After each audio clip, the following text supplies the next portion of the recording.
Nat Quansah is, Nat Quansah is the academic director for the School of International Training in Madagascar. Nat is a botanist by training and an ethnobiologist by profession. Dr. Quansah has a PhD from the University of London, Goldsmith College, MS in botany. He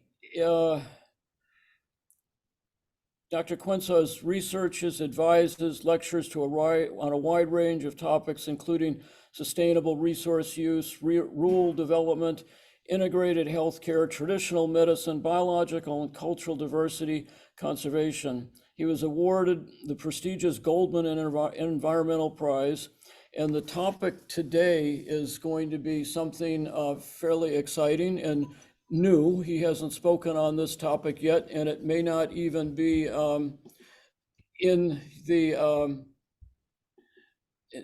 correct topic may or may not be in your what we shared with you. It's definitely not the same one that's in the list of speakers. That was prepared a long time ago. So Nat, I hope that you're ready to share your screen. I killed the screen sharing that I was dealing with earlier, so let's move forward with you.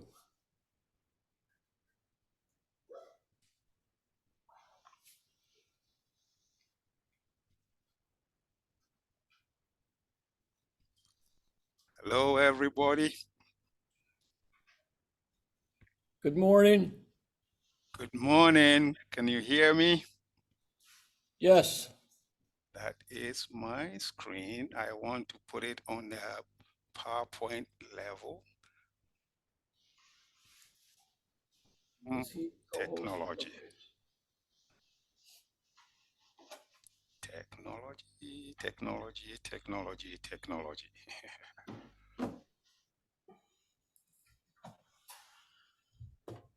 I need to have this. Okay, share. There we Okay, go. there we go. Thank you. There we go. And I'll put it in a PowerPoint level. It's gone to the very end, but never mind. I'll scroll up to get to the very beginning. Thank you, Medat, for the presentation. My topic for today's discussion is entitled Change, an Imperative Phenomenon of Nature's Modus Operandi. In the course of it, it falls within what we're trying to do to help save, make sure our systems are working appropriately. But I believe that our world will be a better place for all if we were to harness the diversities of our capabilities to work in a complementary manner, rather than competing with and trying to destroy the other. That is not the way nature did it, and you'll get to know. Change is imperative. Don't be afraid of it. Embrace change. And as the title goes, change, an imperative phenomenon of nature's modus operandi. But what is change? The dictionary information will tell us to make the form or the nature, the content of future of something different from what it is now and from what it would be if it was left alone. That if it was left alone, if I was to talk about another topic in terms of conservation of nature, that I would have delved more into it, but let's leave it like that for now. Change is to become altered or modified. Can you imagine if when we were all born, change never took place? We'll still be as we were when we were born. Mother Nature takes into account change. I'll get to that later. Imperative. What is imperative? The dictionaries will tell us imperative is essential, absolutely necessary, required, unavoidable. Phenomenon. A phenomenon is something that can be observed and studied, and that is typically unusual or difficult to understand or to explain. I'm just giving these initial aspects because this is the keys of the topic, and then I'll go in. And modus operandi is the way in which something operates or works. It's the way of doing things. Change is part of Mother Nature because nature does things with change in mind in the diverse operations that she undertakes. Change is inevitable. But which way or which direction is the change? That is the question. Nature operates with change in mind. And how does nature does that? It does that based on the principle or code of conduct of the carrying capacity. The carrying capacity being the coping ability of a system, a place, a thing, a body to a variable, an object, or whatever that is being introduced into it. The capacity of a recipient to contain, take in, handle, absorb whatever is being introduced without that recipient crumbling under or being destroyed by the presence of what is being introduced. So carrying capacity basically refers to anything or anyone's ability to accommodate something without getting destroyed. How much a space, a container, somebody is able to accommodate a something being put into or onto it. And that's something being brought in, not spilling over or destroying the space, the container of the body. That is what carrying capacity is all about. And I see carrying capacity in every aspect of our life. Remember the saying, the last straw that broke the camel's back? This is referring to carrying capacity of the camel's ability in terms of the strength of the camel to carry a load, a weight of straw. And that straw, the last straw that broke the camel's back, was the straw that resulted in the camels not able to, losing the ability to carry the weight. The last straw went beyond the carrying capacity of the camel. I'll get to that later. Nature takes into account the carrying capacity by managing quantity and rate of introduction. Quantity being the how much of a variable that is being or to be introduced into a system or a place, and the rate being a speed or momentum at which the variable is being introduced into the system, the place, over a specific time or period. And carrying capacity works in tandem with the quantity and rate when change related, in every change related endeavor. The quantity and rate must be within the carrying capacity of the system, being a people or an area. And when that happens, the rate of introduction is within the carrying capacity and the quantity is within the carrying capacity, the effect or the result is neutral or positive, and life goes on. You see, every day we have the wind blowing. And because the quantity and the rate of the movement of the wind is within the carrying capacity, we don't even think of it. We don't notice. We just, oh, this is a nice breeze. But the moment the carrying capacity, and let me go here before I hit that, but when the quantity and rate of introduction is beyond the carrying capacity, too much, too fast a momentum, too little time for adjustment, the result is disastrous. The consequences is disastrous because the people on the area will collapse. The system will not be able to adapt and be ready to accommodate whatever is being introduced. And I go back to wind blowing, air blowing. Every day, we just take it in our strides because the quantity and the rate is within the carrying capacity. But the moment we have a beyond carrying capacity, the quantity is beyond too much force, hurricane force wind, tornado, the moment that hits a place, what is the result? Disaster. Flooding. The river has its banks, it has a quantity that naturally flows through it. The moment there's torrential rain, the amount of water that is coming in is too much, beyond the carrying capacity, it's disaster all over the place. The place gets flooded up and things go haywire. Nature does things and takes into account based on carrying capacity, but takes into account the quantity and the rate of which whatever is being brought in, it takes that into account, and it should be within the carrying capacity. The picture that you are seeing there is the avenue of Biobas on the Murundava Tirubini Road in the Mena Bay region. You are invited to come to visit. And talking about a system's inability to adapt and to accommodate whatever is being introduced to it, resulting in a negative consequence, brings me to our current phenomenon of climate change. And what is climate change?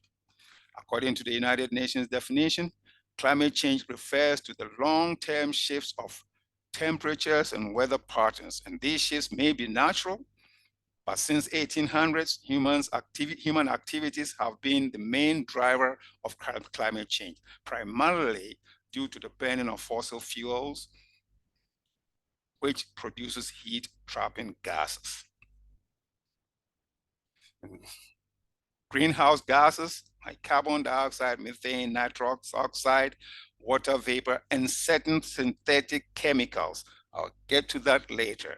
Fluorinated gases, hydrofluorocarbons, perfluorocarbons, sulfur hexafluoride, and nitrogen trifluoride.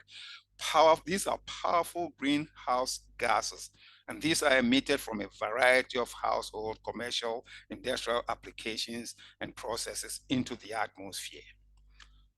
The question is the quantity and rate of introduction of these gases within or beyond the carrying capacity of planet atmosphere. And to some of us, we see that the outcome that we are experiencing points to a quantity and rate of introduction of gases beyond the carrying capacity of our atmosphere. Hence, the negative and disastrous effect of climate change that we are experiencing. We have to remember this. Humans are part of nature, but I see humans thinking, believing, and acting as if we are not part of nature. Our modus operandi reflect a people that are above and beyond nature. We've pulled ourselves out of nature's equation. And that's a major mistake that we've made. And no wonder we are paying the unpleasant price of working outside the realms and confines of nature. Humans are creative beings, yes, endowed with the ability to create and recreate. But the problem, as I see, is that we create things without taking into consideration nature's way of doing things. We don't ask the question, does it fit the nature's way of doing things? Is it within nature's framework? Is it within the boundaries, limits set by Mother Nature? We are part of nature, but we've pulled ourselves out, and therefore we don't ask these questions. We surely don't, because if we did, we wouldn't be doing some of the things that we've been doing and keep on doing and refusing to change. We forget that change is imperative. When Mother Nature in her wisdom have decided to keep fossil fuels underground, humans, believing that we are beyond nature and are wiser than nature, we decided to dig up and burn the fossil fuels as our main source of energy. But we are endowed with diverse sources of renewable energy, but we refuse to harness and use those. We stick our guns. We like fossil fuels, so we'll continue to produce and use fossil fuels. But for how long are we going to continue to do that? We've also decided to create our own chemicals, synthetic chemicals. As I mentioned earlier on, fluorinated carbons. These are powerful greenhouse gases. They don't fit nature's pattern. They mimic, but they are not. Nature's way of doing things degradable.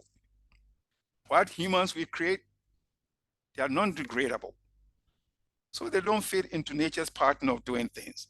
If we want to advance and survive and work and live, we should work within the framework of how nature does this. Yes, we look at how nature does things, and then because we are creative beings, we can create.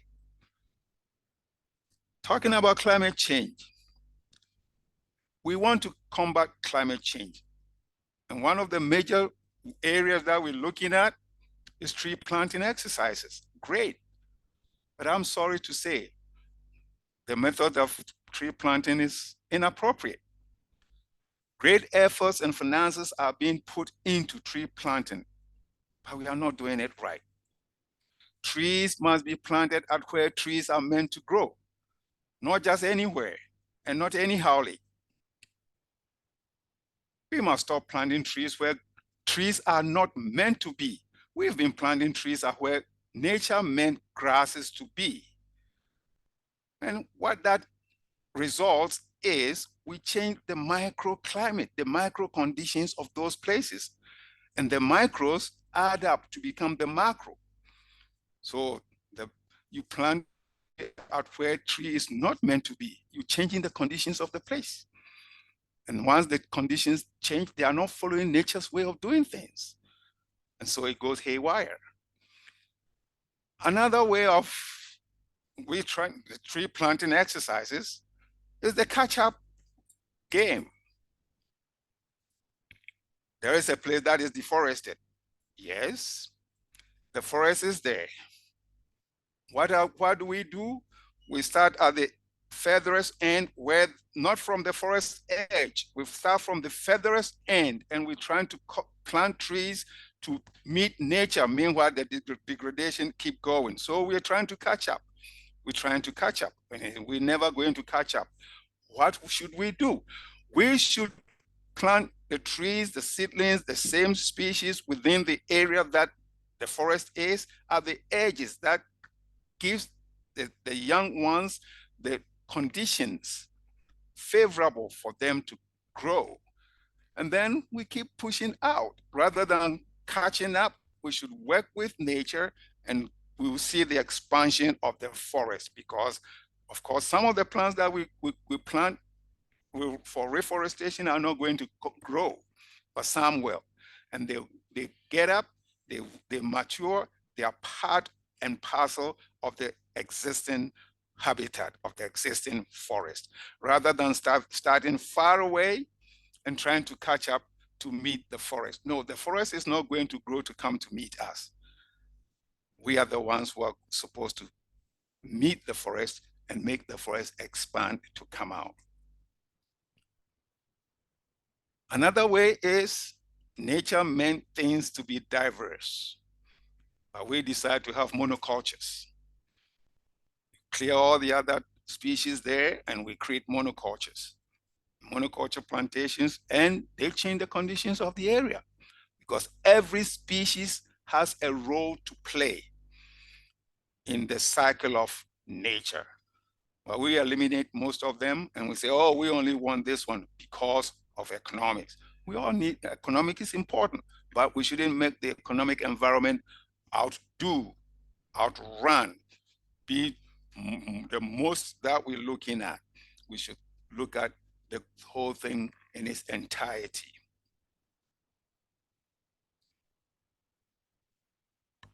My talk, I'm not going to talk for long, because I want us to discuss things. And I understand that the overall objective of the lab this time is to develop regenerative and implementable solutions to the critical issues confronting our world.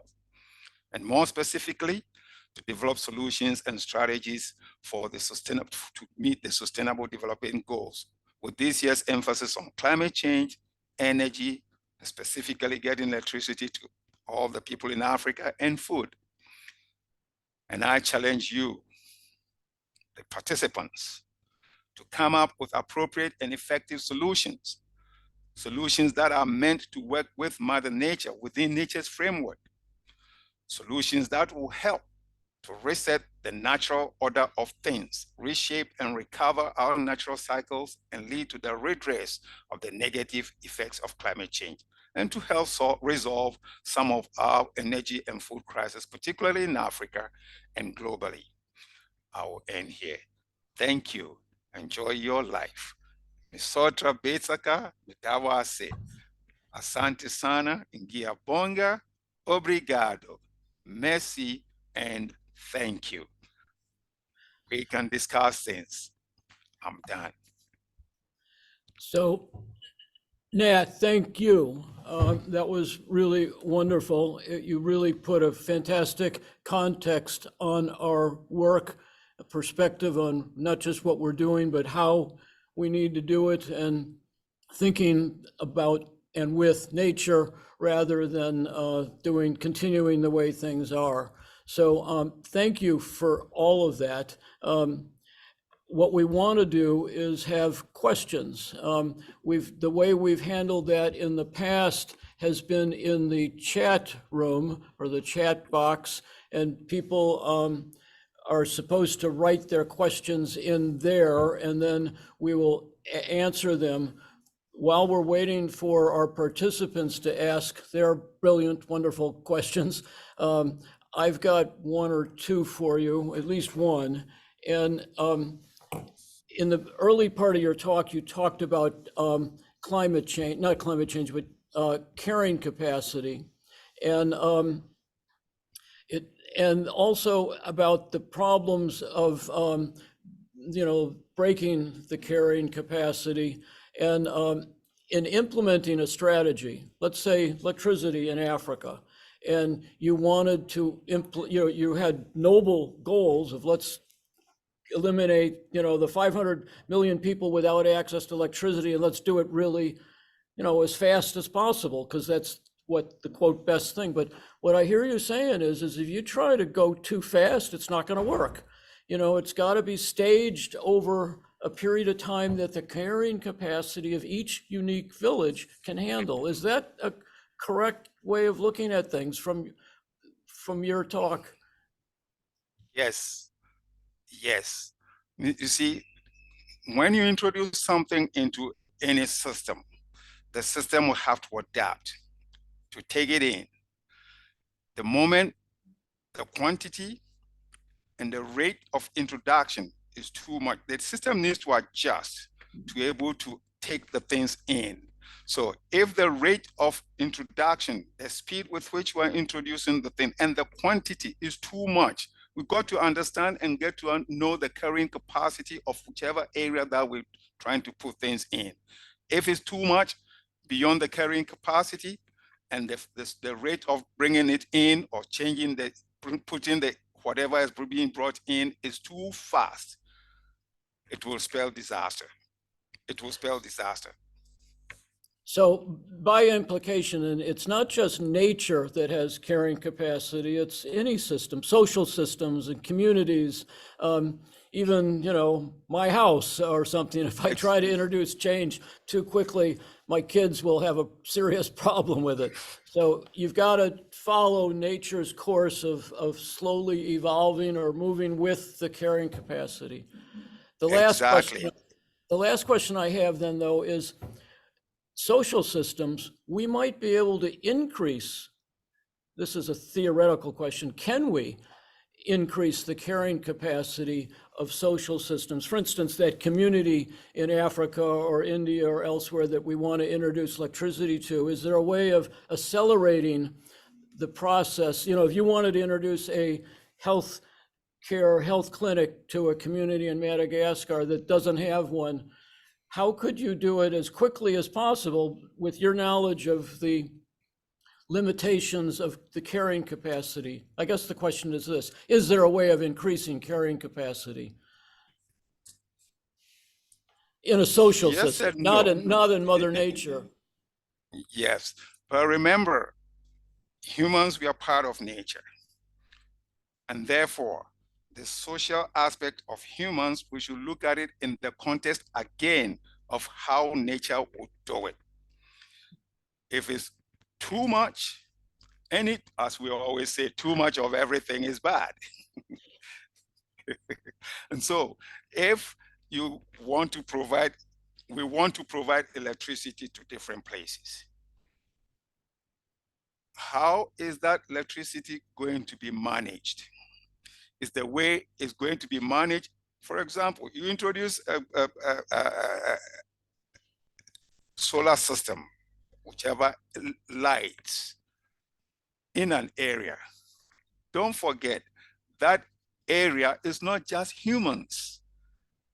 There are other elements of biodiversity that are there, because humans, we are part of nature, plants, animals, microbes within that area that you are introducing the thing.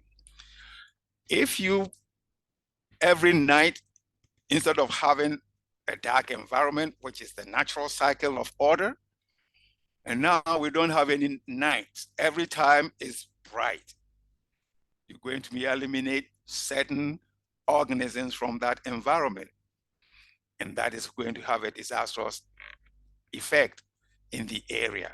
So in bringing in, that is a type of development. Every development is a disturbance, it's a disruption of the way people will do things in an area. But we got to be able to look, understand the carrying capacity of the area, of the people, of the place, and then go in a way that is systematic, gives the place a space and time to be able to adapt. It's important that the place is able to adapt, to absorb, to accommodate. If they can't, it's going to be a disaster. And so that is what we got to think about and do it. Technology, whichever it is great, but we've got to make sure that it comes in to complement, if I'll bring that term in, to complement the way things are done there, to make it be able to be accommodated in that area. Thank you, Nat. We've got a number of questions from the participants, and I'll ask the first one here. It is, are you aware of any efforts to create farms to demonstrate the benefits of growing with nature biologically? You know, how can we find these? Am I aware of that? Well, again, are we doing it nature's way? If humans, we are overexploiting some of our biodiversity, and that was also one of the reasons that we're having this problem of, because the cycles of nature is being disrupted. Now, if an area naturally is supposed to be grassland, and we go and start, because we are polluting somewhere and we want carbon credit, and therefore we provide money to these people who are living in a grassland to plant trees, because we believe trees will more carbon sink. We're making a mess of the whole environment. It should be grasses that should be there, it should be grasses. Trees are meant to be planted at where trees are meant to be. And the trees that are meant to be planted there should be trees that are meant to be planted there. We are planting different trees that are not meant to be in certain places. For example, I know of a place in Madagascar, it was a marshy ground. And what plant did we plant there? Eucalyptus. Now that place is no more marshy. There's a building that is sitting there. We disturb nature's way of doing things. We could have planted the trees that were meant to be there and construct our building in a certain way that fits the environment. Yes, change is imperative. We try to change, but we didn't take into account how nature will go about the change. Nature is always changing.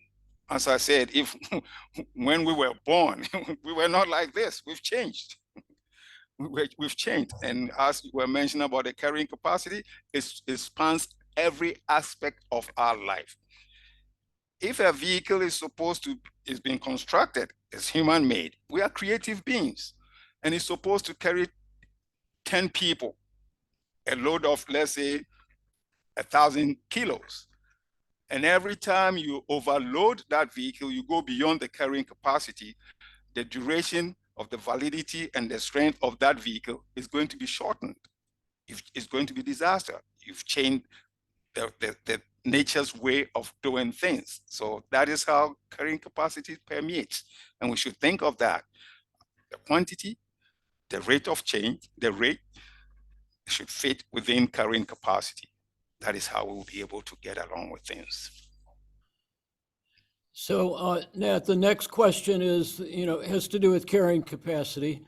It says, do you have any insight on how to determine that within a context of a system? In other words, how to determine that we are just pushing the system or actually breaking it? What is then the inflection point beyond no return? I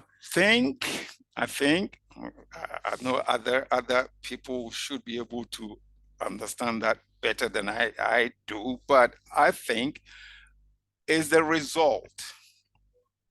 The result will tell us, because, for example, as we are seeing the effect of climate change, the heating up of the environment of the globe, the place is heating up, and we know it.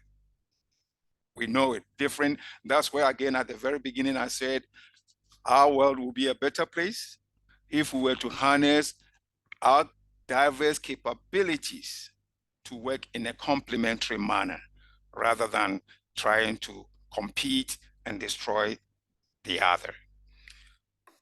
Everybody's know-how should be harnessed, the diversity of know-how. So I believe there are people, experts, be it academics or local people, traditional people. They look at the way things have been going on in their area, and they will tell you things are not the same as it used to be. And you ask them why? Oh, because this place used to be like this, and then it's no more like that. And therefore, so the result, the tipping point comes, and if we stop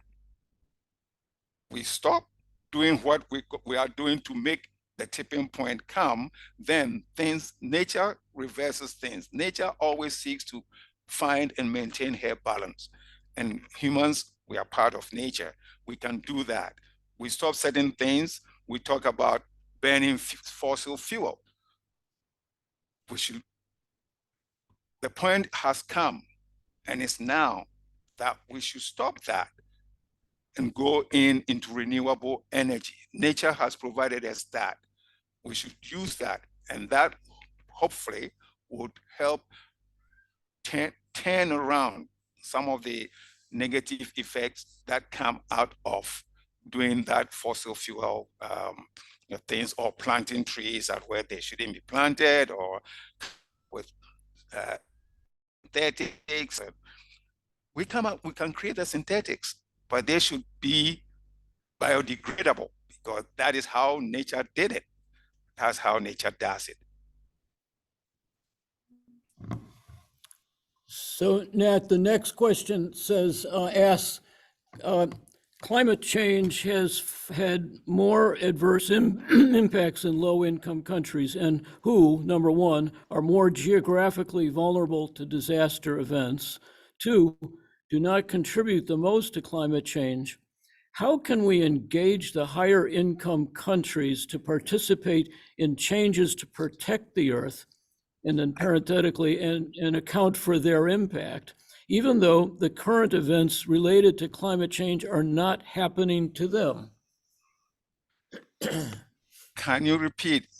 My system cut off, so I didn't hear everything that you were saying.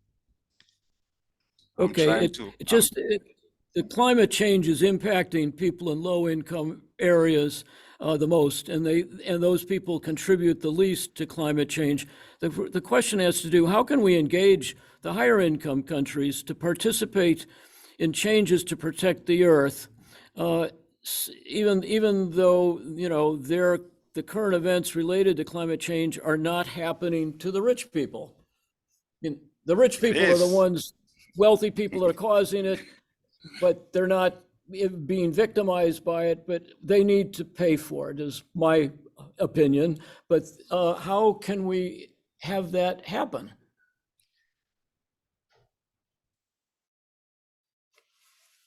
Well, I mean, to start with, the rich people are also facing the consequences of climate change.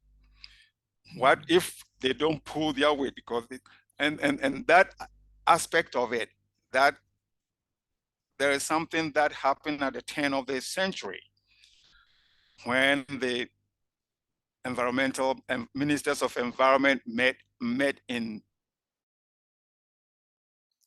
Malmo in Sweden and came up with looking at how we could help, we could solve issues to go in the 20th, in this century. And the principle of polluter pays. I think that was also one of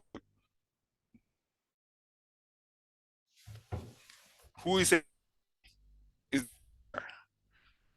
Nat, we're losing you. You're breaking up. I don't know if you can hear me. I'm hoping you can. One of the ways we've coped with this in the past with people from overseas is if you cut your camera out but continue talking, it might be able to carry everything. We might be able to hear you then. You're able to hear me now? Yes. Okay, so. Uh-oh.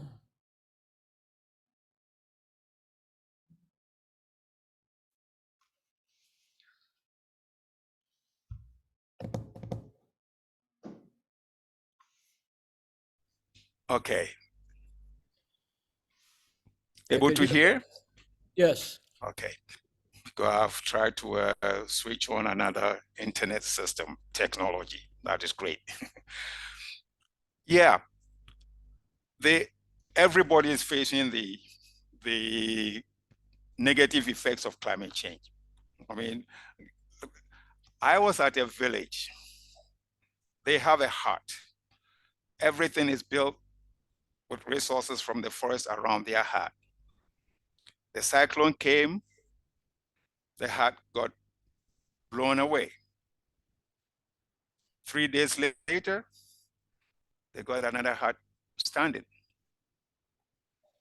Yes, the poor nations are facing that, but the resources that they have, they are able to easily overcome the effect.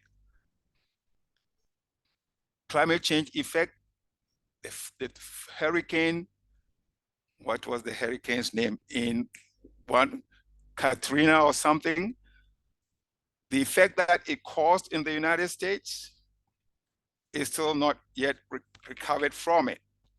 What I'm saying is, everybody is facing the climate change effect. We shouldn't just think that it's just the poor nations. But yes, because the poor nations are not emitting they are not contributing a lot, then those who are contributing it, the majority, then they should provide the resources to be for the poor nations to be able to combat the negative effects of climate change, the effects of climate change. Because if we are the ones who are causing it, we should be the ones who should provide the means to resolve it. To me, that is fair. That is fair. We should talk about fairness. That is what it should be. Okay, thank you. The next question is starts with a statement. Thank you very much for the wonderful and insightful presentation. Just one area I would love to understand more is on tree planting. And you mentioned that they have to be planted in the area where they are supposed to be planted. How can one identify the right places for tree planting or distinguish between a right and wrong place for tree plants? Naturally, we know the environment. We know our environments. So if it's a forested area that we've degraded, then there's always going to be somebody who remembers. Local knowledge is very important. local knowledge is very important. We have to harness that. We have to harness the diversity of our resources, and local knowledge is part of it. They know what was there before, and they've used it. Sometimes using the resources under normal circumstances within the carrying capacity will not be a problem. But the problem is we go beyond carrying capacity, and that is over exploiting the resource. That is going beyond carrying capacity. We take more out of it than the system is supposed to be taken out. So you're supposed to take 2, 3, 4 plants out of the area, and you take 100. You've gone beyond the carrying capacity. The change that you're trying to introduce there is beyond what before people were practicing shifting cultivation, agriculture. They will clear a place, they will leave for a time, and then they will leave. They will go to another place, but they will leave that place that they've cultivated. It will come back to the habitat, the environment that they're able to come back. But again, here we go. Now we cut the place. A lot more people are cutting the places, and therefore you are not able, you leave, you come back earlier than the natural system is able to recover. And then eventually the soil loses its ability to provide the necessary resources to enable the things that we're doing there to flourish. So it's all that put together, carrying capacity, carrying capacity, carrying capacity. What we know, the tree, as I said in the talk, we're planting eucalyptus. Eucalyptus is not supposed to be at this place, and you put it there. It changes the conditions of the place. In a temperate forest, is beech, is willow. The willow is supposed to be there, and you pull the willow out, and you put a dalbergia, which is not meant to be there. It's not going to work. It's going to change the conditions. We know, and everybody knows, where you live, you know the conditions, the species that are supposed to be there.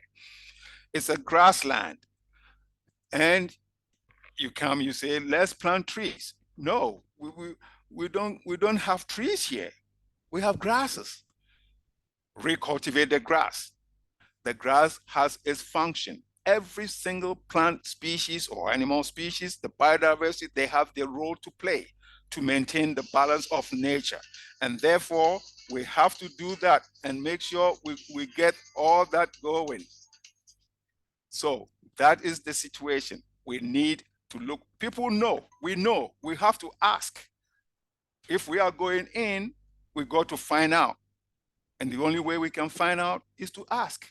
Ask the people that involve if it's in communities that we're going to work, we should ask them. We should get them involved. We should talk to them. That's the only way we can find out.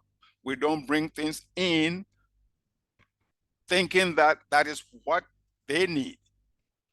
We should understand that they are capable of being part in whatever changes that are being brought there. And their know-how should be taken into account. And that will help us to be able to put the appropriate plants or technology in place. That is what I see, how I see it. Okay, thank you. There's a couple more questions that we're going to try to squeeze in between now and what's 11, will be 11 o'clock our time here on the East Coast of the US. So one of the questions is very interesting, has to do with, the question is, many deserts have been changed into beautiful gardens by human efforts. I think nature always supports, let's keep planting even where it's not necessary, especially on birthdays and religious festivals. Then, you know, your input. We'd like to get your point of view on that situation. Great, as much as but all that we're doing is humans thinking we are outside nature. Yes, the nature will take the plants, it will make them grow there. But was that what nature meant it to be?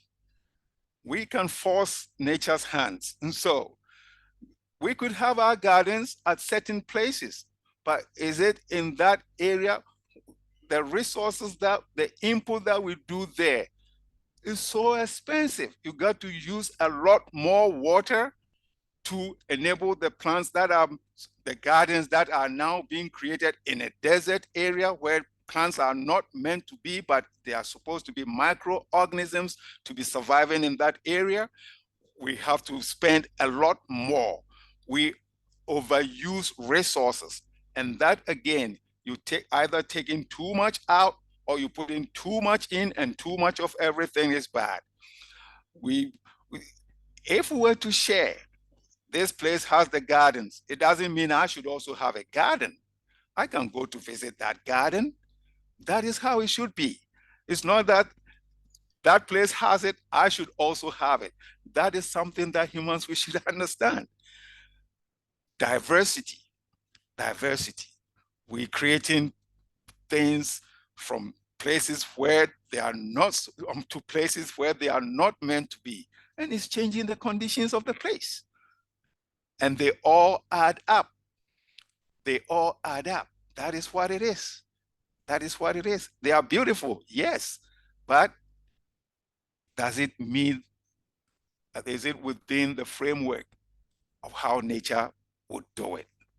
That's the question we have to ask ourselves.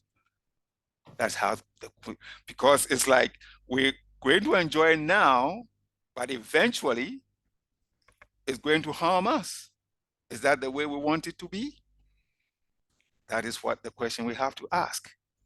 We're trying to create things at places, mimic things at places where they are not meant to be. For example, Madagascar, our biodiversity, our animals, we don't have any lions, we don't have the big five, we don't have any dangerous creatures.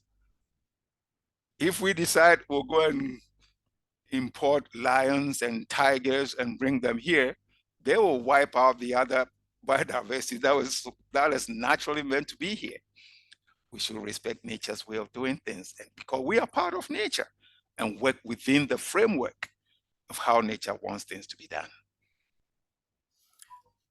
Okay, Nat, one more question that we've got here has to do with a similar topic. You know, there's 8 billion people on the planet. Over 50% are now living in cities.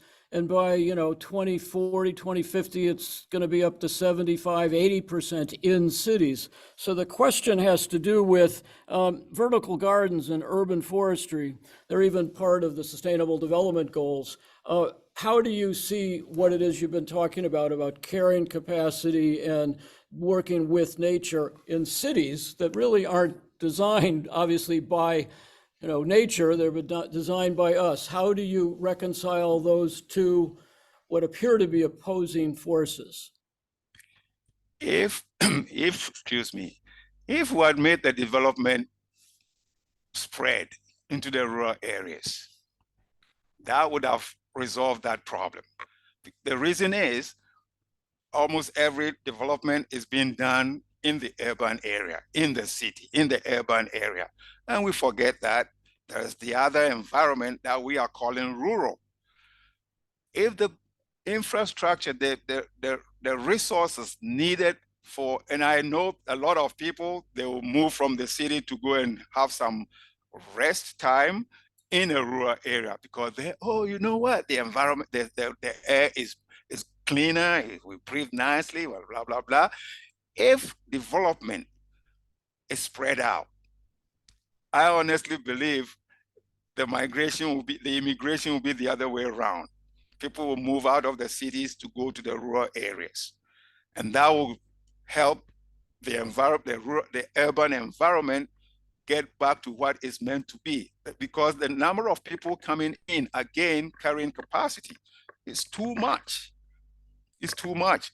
So let's spread the development to the roots and let those other places have the minimum, at least there are basic resources that these rural areas, if they were to have them, not many people would wants to move from the rural area into the city. But because we're putting all our eggs in one basket,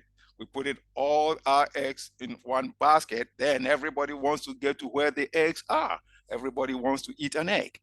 So if we were to spread the eggs and put them in different baskets, that is, make the development target the rural areas, that will help ease the increase in population in the urban areas. It will maintain the balance. Nat, thank you once again for all that you've been doing over the years, both in Madagascar and elsewhere. And thank you for your participation in the Global Solutions Lab. Your perspective is wonderful. It's different.